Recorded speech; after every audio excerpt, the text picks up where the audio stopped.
Welcome. If you're new to the channel, my name is Shay, and if you're coming back, welcome back, and welcome to the Brotherhood. Um, all right. Before I get into the topic for today, I wanted to address something. Okay, so I was wondering if y'all mess with the setup and whatnot, because I like having this setup. It's like a nice little warm campfire aesthetic, something that I really mess with, something that I did back on my podcast. So, yeah, just let me know.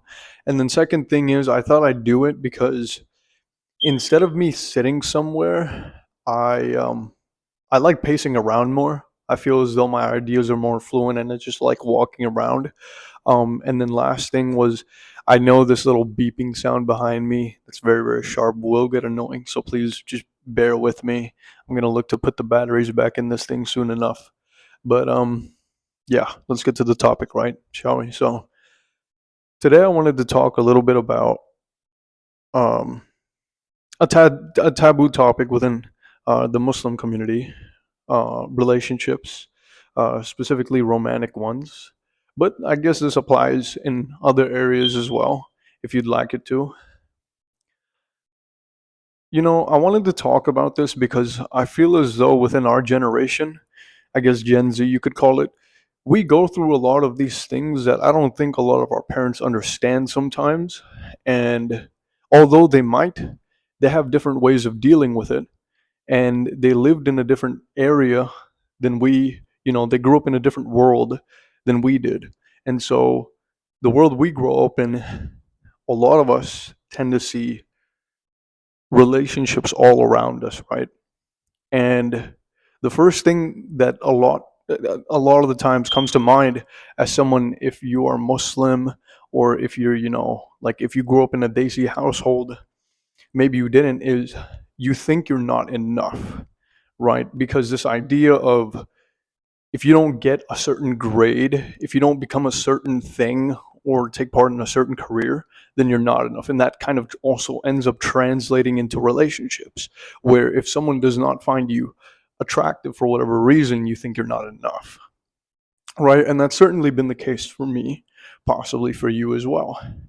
And I wanted to talk a little bit about the things we think about when it comes to relationships, because I've kind of updated my understanding of this somewhat. Some things are still the same, but for those of you who haven't heard it before, um, you're about to hear it, right? And so the problem I have within the modern day mostly is that we fantasize the idea of a romantic relationship. Now, let me preface this by saying there is nothing wrong with it. And let me preface this by saying that I have not personally been in one. If that discounts my advice for whatever reason, that's fine. As long as I know I'm being perfectly honest with you guys, I just want to be able to show my perspective and see if that's worthwhile to have, because I think it can be very stressful within the modern day to think about standards and relationships and how you'll meet certain criteria for people. And it's difficult, man. It's difficult because it feels as though both sides, men and women, I'm talking specifically heterosexual because I'm Muslim, right? It feels as though it is so hard to live up to the standards on both sides. And I didn't think that was the case for women, because obviously, like growing up as a man, I was like, okay, the red pill tells you that you have to build yourself up. You have to build yourself up, and that you're not really like necessarily worth anything unless you do. And perhaps there's some truth to that, perhaps there's not. But it kind of makes you grow resentful of women and the other side, and it almost makes you discount what their potential problems might be when it comes to dating, because it seems it's just so easy. And it took me a while to get out of the red pill rabbit hole, as it does for most men. But what I've realized is, like, women also have their own version of that, because I wouldn't say I've looked into women's self-improvement space specifically, but I've seen some perspectives, and some of them are also kind of really, really bad in my opinion, um, in my respective opinion, because their perspectives are essentially that your presence is enough. And let me tell you why that is and possibly isn't problematic. Just depends, right? So, the way I like seeing standards now within men and women is that I like seeing it like this, right? So I'm naturally a very creative person, so I like thinking about art a lot. My mom does art, so this is what helps me kind of think about it. It's that you know those pieces that you saw, like those art pieces of Picasso or Dali that you saw in middle school that your art teacher went through, and you looked at them and you're like, "Damn, these are shit. Like, who would ever buy these?" And then you see that they're worth like millions. Like it's insane. People are willing to pay for them. So I want you to think about your personality, right? If you could, like, I want you to maybe close your eyes for this, and imagine that you pasted your personality on top of a canvas. Imagine if you did that, right? Now, you don't have to exactly like think about what it would look like, but imagine if you just pasted your personality on top of a canvas. Now, the thing is, someone has to pay for that art. You know how they say beauty is in the eye of the beholder, right? Whoever values or finds value in that painting is going to pay for the art, right? And usually it's the seller's idea of how much this should be worth that has to meet the buyer's idea of how much this is worth for them to be able to actually sell the painting. Now, imagine dating is the same way, kind of, where people are walking around with their portraits of what their personality is and everything that encompasses their entire being, and it's all on a canvas, right? Some people are going to find you valuable and some are not going to. They're not going to resonate with it. They're not going to resonate the aesthetic of your image, the colors, the things of that nature. They're not going to resonate, while others will. That's just how it is. Because sometimes I think we get so caught up in this, oh, how do you exactly. I know the beeping is getting very annoying, guys, but bear with me. I know sometimes it's very, very hard for us to equate standards. We're watching all these YouTube videos, we're watching all these influencers, we're looking at their lifestyles, and we're like, okay, I want to be more like them, and that's cool and everything. But we also end up adopting their belief sets, right? Including mine. You might end up adopting my belief set for whatever reason. I'm telling you that you can take a thing or two from their belief sets, including their standards about dating, but you don't need to take the entire thing. Because that is an individual who has a different set of beliefs on what their value is or how much their painting is worth and how much the other person's paintings should be worth, who their partner's painting should be worth. For example, some people, right, let's say you're a woman and you're looking for a 6 foot man who makes 100K, right? And you want it to where your presence is enough for him. That's fair and all. You just have to understand that there's also other women who possibly think the same way. So how would you set yourself apart from those women and allow yourself to set yourself up best for success for someone like that? Because if you care for them, you also want to be better for them, and naturally within a relationship there will be compromise, right? That's just how it is. Because think about it, right? If we go back to the painting example, you're investing in someone else, right? Now, you've invested in yourself as well because you're trying to make yourself into a work of art, a masterpiece. Lovely, right? But when it comes to being with a partner, they're investing in you and you're investing in them. It's almost like you're buying their painting, they're buying your painting, right? Because they like what they see and you like what you see. So there's going to be compromise. And I feel like that's something that we're lacking within the modern day. We talk about these standards that people have to meet, and I'm very, very guilty of this as well, because I've had very possibly unrealistic standards, possibly not. I'm allowed to have them. Anybody is allowed to have any kind of standard. You just need to know how realistic it is, and perhaps it's not realistic at all. And perhaps I'm the one telling you you need something more realistic when what your culture views it as realistic, and that's fair enough for you, right? Um, for example, I know a common theme is like within America, it is, or I want to say more Western cultures, it is unreasonable to for a man to demand for like a virgin, right? I'm just gonna cut straight to the throat, like straight up, like because I want to get to the core of what I'm talking about. But in other cultures, that's not the case, right? In other countries and other cultures and places, that might not be the case, right? So we tend to get mad about the opposite gender wanting something, and then, you know, we set the bar so high for them, but they're not allowed to have that either.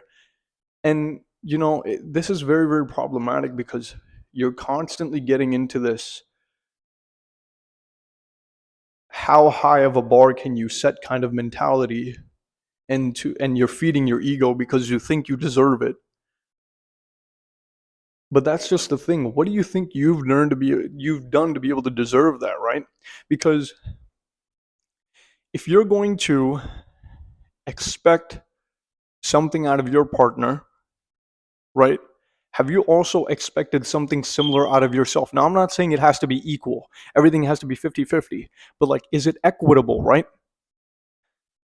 Right? And that's what you have to think, essentially, right? Because there's this argument to be made that, okay, Shay, if I am um if I am like this masterpiece, right? Then why should I have to like change myself for another person? Why should I have to like add on to myself? It's because you have to understand that no one, like, answer me this, right? What do you choose when you go to a crate of bananas? Do you choose the rotten banana, or do you choose the one that's very, very, you know, nice and peeled? And perhaps you might say, well, I choose a rotten banana because, like, it's about to expire in life. But is that what you're going to do with a partner, though?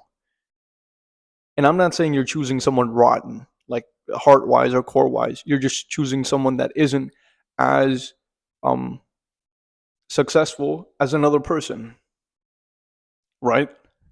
Like, what is the one that you would want to eat ideally? Of course, you don't want any bananas going to waste, but what is the one you'd eat ideally? And it is the cleaner banana. There's a nicer one, right? Let me set another example. Do you think someone would want the version of you that thinks you're at your best already? And that also comes with the fact that you think you're at your best, which it kind of implies like an arrogance to your character, right? Or would you want someone? Would they want the version of you who's trying to become better and still being better without trying to be perfect? Because sometimes trying to be better on self improvement becomes this perfection cycle, right? That's not what we're trying to do. That perfection is like an incomprehensible thing. But someone with a mentality to want to get better, and they're doing that and they're taking action on that, which version of you would they want, right? You have to ask yourself that question. And then you realize that you'd want probably something similar out of the other person as well, right? Because, quite frankly, I see so many people's standards going through the roof, including mine, and I saw this in myself.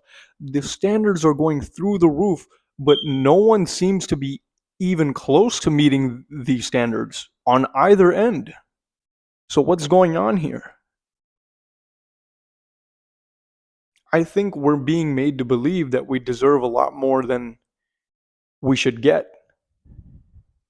And I'm not saying you're not allowed to have your standards, right? Everybody's going to have a different level of standards, and some people are going to be fine and agree to your contract of business. Some people are going to find your contract very unreasonable. They're going to think they're at a loss, and that's fine.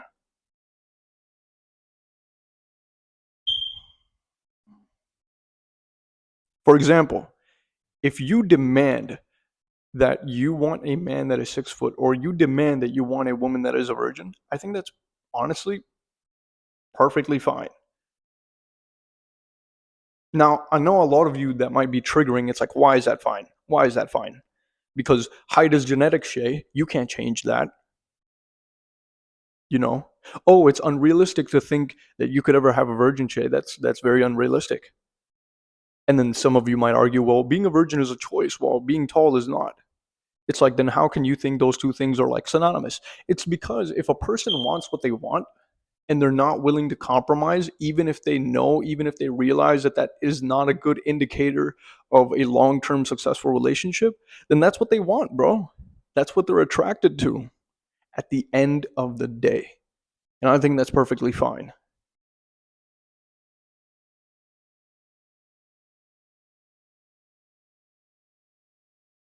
But I will say again, you automatically lower your chances when you set your standards up to 99%, but then you think you're perfect as you are.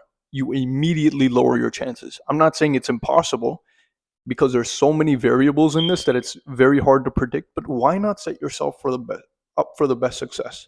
And that doesn't necessarily mean pushing the totem poles in the opposite direction. So let's say if your standards are high up all the way to like 99% while you yourself are like at a 10%, that does not mean, you put yourself all the way up at 100% and then your standards are all the way at zero. You can keep your standards high or you can keep them wherever you'd like. It's what you value. It goes to the back to the painting example over and over again, right? Someone is going to think that that Dali painting is shit. Most people are going to. But you like it on your wall, therefore you buy it and you're willing to buy it for that much and you're willing to invest in it. Because in this world, people will try to impose their set of beliefs on you. Oh, she doesn't look good enough, or he doesn't look good enough, or he doesn't make enough of this, or she doesn't do that.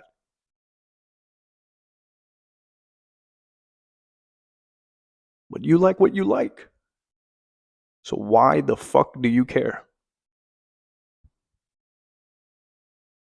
Now again, to set yourself up for success, you're gonna be want to be the best version of you. And it seems like that's so evident. And I'm not calling people dumb that don't think that's evident. But it does beg a good question, right? If you think you're perfect the way you are, why should you change? It's because like you're screwing yourself over by lowering your own chances. Doesn't matter how pretty you are. Some people still might think you might not have personality. Perhaps work on that. Perhaps you might take it as a hate or criticism, or perhaps you could look into it. Because let's think about it like this, right? We tend to hate on both sides very, very much, but wouldn't you want to be the best for your other person that you supposedly will love someday? Will you not want that? I don't know. You tell me.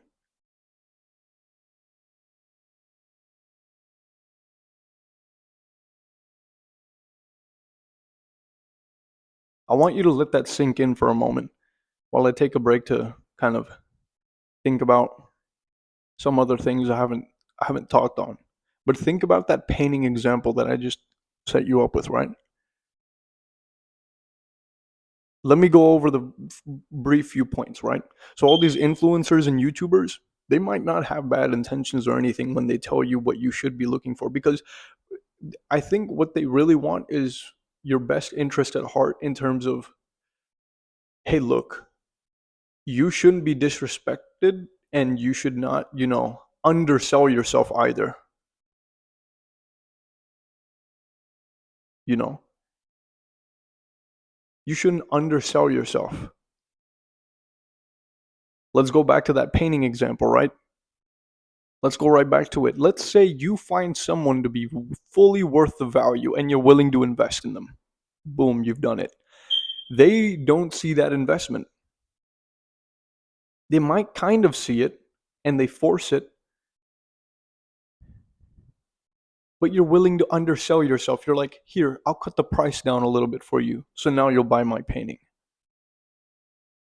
I'll tell you why that isn't worth it though. It's because they're likely not going to want to accept you possibly within the long term. If they don't want you, right? If they're not willing to pay that full price for you or invest in you, then like what's the point? That kind of tilts the relationship in one side. And it's going to be very one-sided. It's going to be very draining. The other person is going to be more inclined to kick you to the curb because they didn't invest as much in you. And that's something I've learned from businessmen. When people get things for free, you think people respect things that are for free, they don't. Imagine if you were handed a Ferrari for $0, and imagine if you worked up to a Ferrari. There's a big difference. You might think you respect a free Ferrari until the insurance payments come in. Because guess what? You haven't earned it. You can't pay for it. You'll end up broke. You'll run yourself to the ground. But when you've paid for that Ferrari and you bought it on your own, you damn well will have enough money to be able to pay the insurance for it. Or at least I hope you do if you're smart financially, of course. But for the sake of the argument, right? You earned it. That's something you invested in. And if that person isn't willing to do the same, then they might not treat you to the degree that you want them to. So you have to be very cognizant of that. You might settle in the moment because you think it's the greatest. And that's what it means essentially to settle.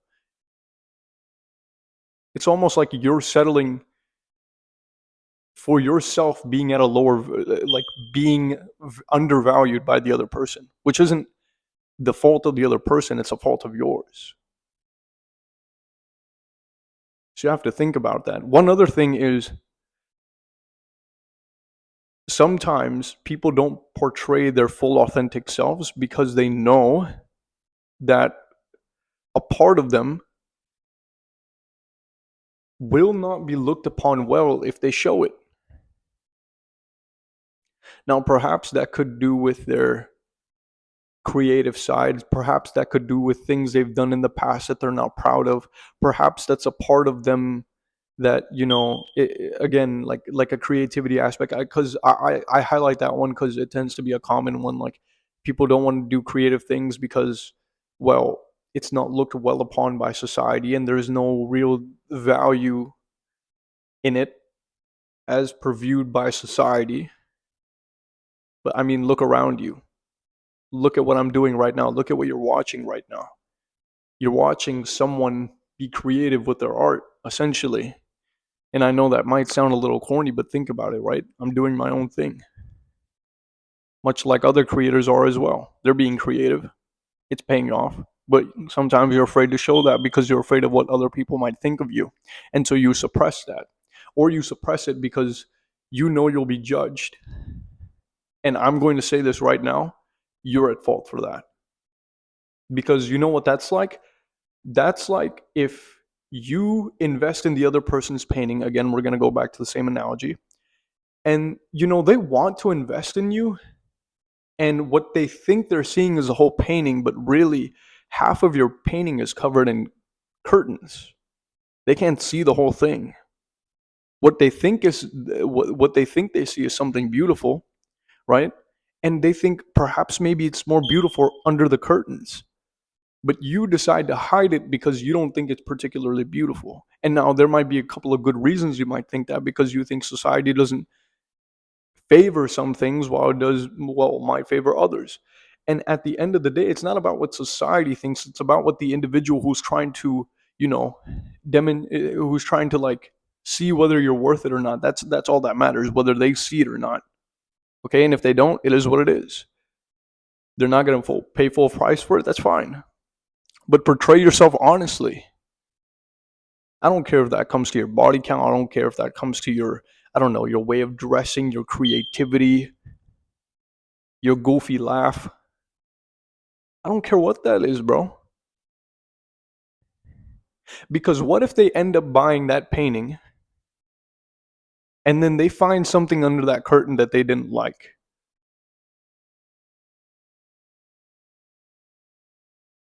And then they have to distance themselves for you because they found something ugly out. You could have avoided a bunch of pain if you did that to begin with. I see this happening all the time. All the time. Someone, you know, I don't know why people do this. They know I haven't been in relationships or anything, but they come to me for advice sometimes. They're like, bro, I'm in this situation. Like, what do I do? I haven't told my boyfriend this. I haven't told my girlfriend that. How do you think? What would you do? And I just give them a fair perspective. Like, hey, look, you kind of fucked up. You should have talked about this in the beginning and communicated this. Because if they're not willing to take you for that and see your mistakes and your imperfections and take you for that, and you fear that they won't, well, that's not for you to decide. That's for them to decide. Because what you're doing is you're trying to manipulate their behavior by not telling them something, by not showing them what's under the curtain. Take away the curtain, show the entire painting for what it is, its flaws, its imperfection.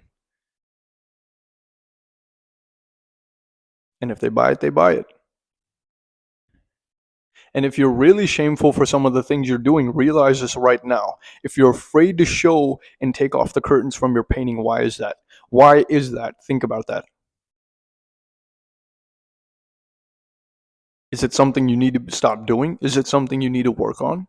Because if you keep letting yourself get away with it, you're not going to like where you end up. And then you won't be able to put yourself in the best position to kind of attract the kind of person that you might want to be with. So deal with that. We have to find ways to deal with it. It all depends on how much you value it.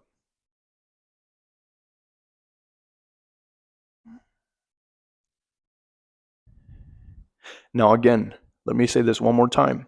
This is simply a perspective, a mindset. Some might even call it a data set. Incorporate aspects of it that you might like. Discard it if you don't like it. Discard it if you think my experience is not sufficient to be telling you what you think you should be doing. But just because someone has also experienced it does not mean that they necessarily know what the hell they're talking about either. Because they might come from an emotional place and they're making deterministic statements telling you that, oh, never get with someone like this. When that's the kind of person that they were hurt by and they can't get over it. And now they've kind of switched your mindset and limited you to who you could possibly attract because of their emotional breakup, because of their emotional situation.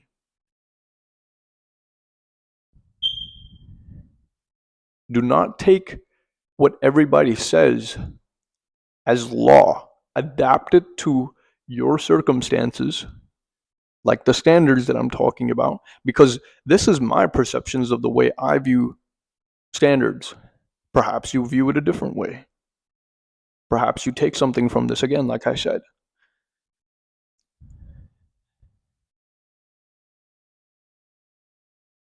But again, moving on, I think it's also important to address the fact that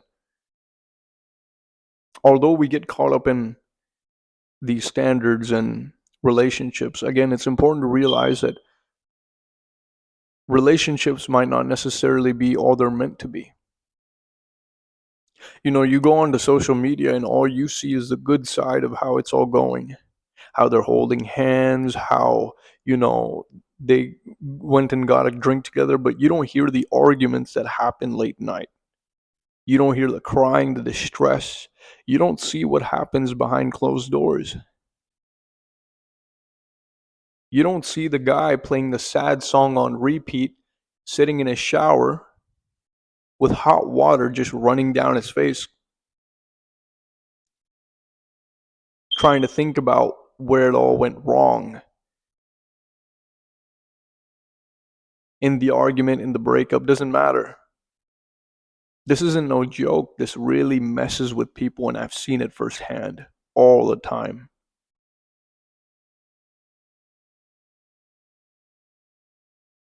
I know we have the proclivity to think about the good within relationships, but you have to assess this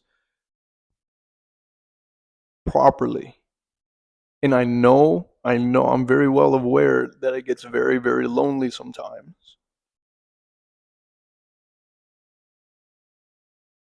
that it hurts and it sucks and you wish it was a different way.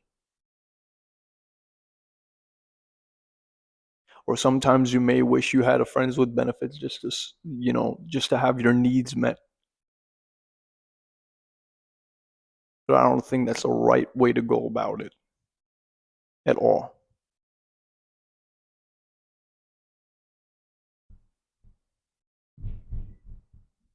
I really do think a lot of this comes down to being able to, not just love yourself, because people say that, but it's much harder than it seems.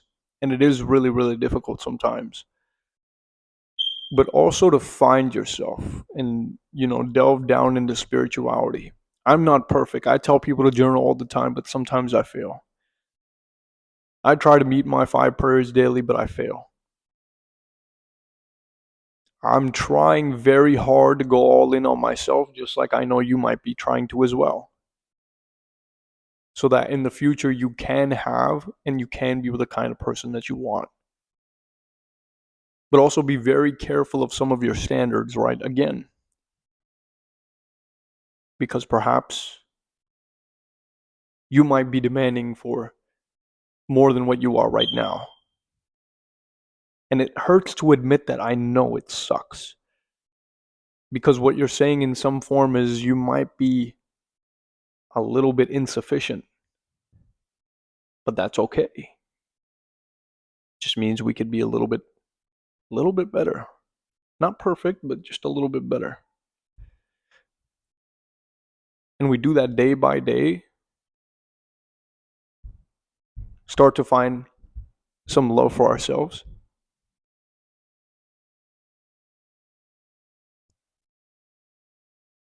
Start to find ourselves a little bit more, and that's something I'm working on too. I struggle with that all the time too, best believe. One closing note I want to leave y'all off on is that instead of trying to look for the 10, try to be the 10, right? Try to become the kind of person you want to attract. I know, very, very cliche. I know, very Instagram quotey, voodoo.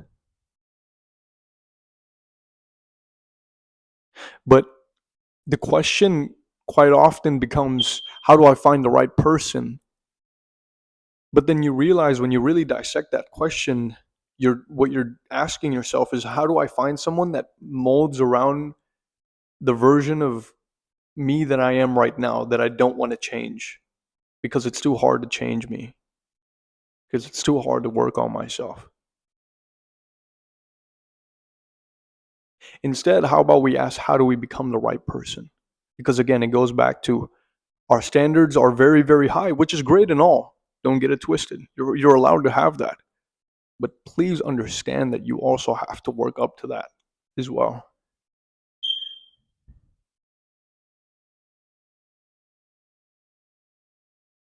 Because you're not doing this to impress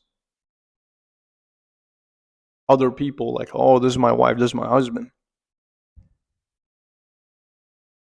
You're doing this for someone that you'll love eventually in the future. That's how you want to approach this. Just like you would love your children, your son or your daughter in the future. Hopefully, inshallah.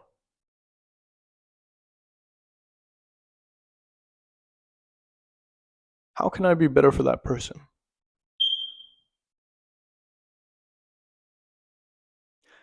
Think on that. All right. But yeah, that's pretty much all I have for today. Hopefully that actually recorded without any static. I really hope this recorded without static, yo. I'd be pissed otherwise. Yeah, 34 minutes. I really hope so. But we'll have to see. Hopefully y'all like this aesthetic. I might stick with it more because I like pacing around and talking. That's just how I naturally do it. I'm kind of low key, like a little bit crazy, because I'd be talking to myself while pacing without making these videos. So this is literally how I am without making videos as well. Like, this is literally what I do. I just pace around. But yeah, subscribe if you want to hear more videos from like a psych major that loves philosophy, that wants to be a father, that loves his creative side and is trying to become more creative, that is a gym bro as well. And yeah, join up on the brotherhood. All right, so y'all take it easy now. Good night and peace.